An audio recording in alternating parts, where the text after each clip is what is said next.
যেটা ছল মইলো যেটা মানে সারা মানে আর দুইজনে একসাথে কাজ করে, যার টাকা হারায় এই শৈলের বাপটা দোষ করে নাকি?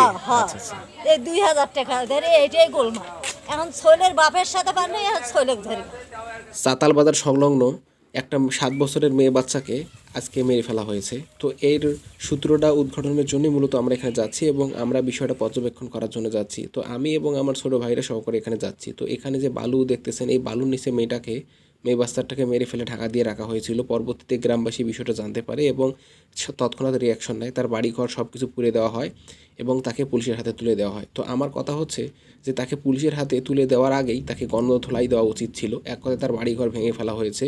তো এরকম আমরা স্থানীয় লোকের কাছ থেকে এই ঘটনাটা একটু শোনার চেষ্টা করব।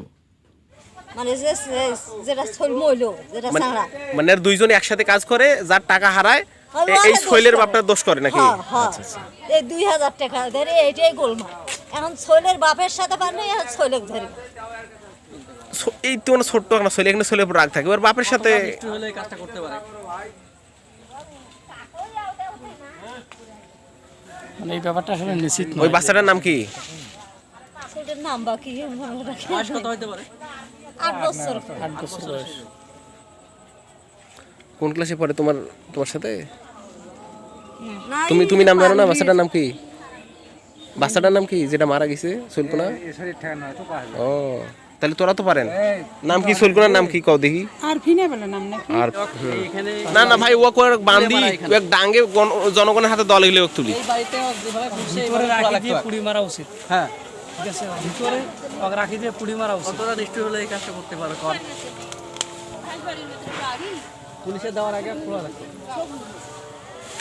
এটি হচ্ছে সেই ছোট্ট মেয়েটির বাড়ি। এক কথায় অবুঝ একটা শিশু। সে নিজেও জানতো না যে আজকে তার সাথে কী হতে চলেছে। সকাল পর্যন্ত সে এখানেই ছিল। তারপর খাওয়া দাওয়া করে বাচ্চাদের সাথে খেলাধুলা করতে বের হয়েছিল এবং তার এই বের হওয়াটাই সর্বশেষ। এক কথায় এই ঘরে সে থাকতো। কে জানতো তার সাথে আজকে এই কাহিনীটা হবে। এক কথায় যারা এই ধরনের কাজ করে তাদেরকে আসলে মানুষ বলা ঠিক না। আর তাদের যেন দৃষ্টান্তমূলক শাস্তি হয় এবং তার জন্য আমার কথায় এক কথায় ফাঁসি হয়, তাহলেই মূলত সঠিক বিচার এই শিশুটি পাবে।